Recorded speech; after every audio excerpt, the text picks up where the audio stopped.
But we don't comment on the future or give out updates on that. We just do these sales reports monthly. But we are continuing to work with our partners and stay in touch with the deliveries and working on product and staying in close contact for planning for the future if need be, any changes. Thank you very much. Yep.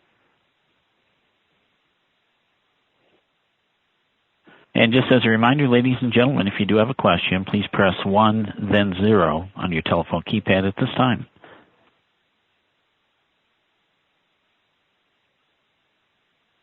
And we'll line of Steve Marotta with CLK and Associates. Please go ahead. Good morning, everybody. Can you remind us what your aggregate exposure to China is as a percent of COGS, say in the last fiscal year, or even on a run rate basis, if that's preferable? I don't know if I have a set percent. On the ladies' side, I would say a lot of our brands and vendors are continuing to explore other sourcing outside of China. We are still pretty dependent on gals denim out of China, as we've tried some of the other countries and have not been able to achieve the quality and fit that we need in the ladies' merchandise. And Bob, do you want to comment on the men's sourcing? Sure.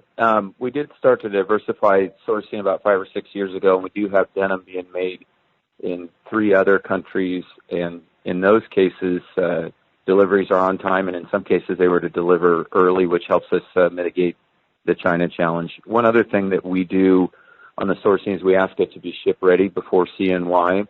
That's been in the past to take care of the lag of delivery from CNY, but it helped in this year because when the production workers were the main reason that they didn't come back, but the office workers could pack and ship. So that mitigated the delivery challenges that other people had. And can you also update us on where you stand digitally? What are the most recently completed initiatives, and what do you expect to complete this year? Well, in the fourth quarter, we started doing ship from store, and that had a nice impact on our e-com business. And we're continuing to work on that as well. And with our e-com IT team and our marketing director, I now have several initiatives to improve our e-com site and our social. And so we're looking forward to seeing that happen here in the next few months. Helpful. Thank you. Yes, sir.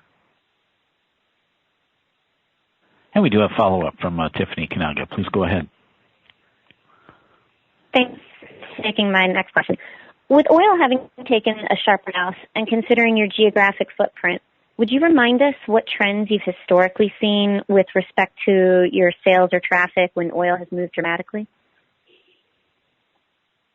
Well, I'm not sure I can recall that far back, but it seems like there is some effect in certain markets, but I think less so now than maybe several years ago when it was very dependent on the oil business. And it seems like, the Houston market and different ones have diversified. So I think it would have a little bit of a less effect in the majority of those oil markets than it used to be.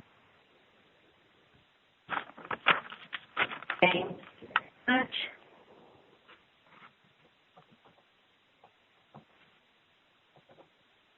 To the presenters, no further questions in queue. If there are no further questions, we can wrap up the call, and we thank everybody for their participation and wish everyone a wonderful rest of the day and a great weekend. Thank you very much. Ladies and gentlemen, that does conclude your conference for today. Thank you for your participation. You may now disconnect.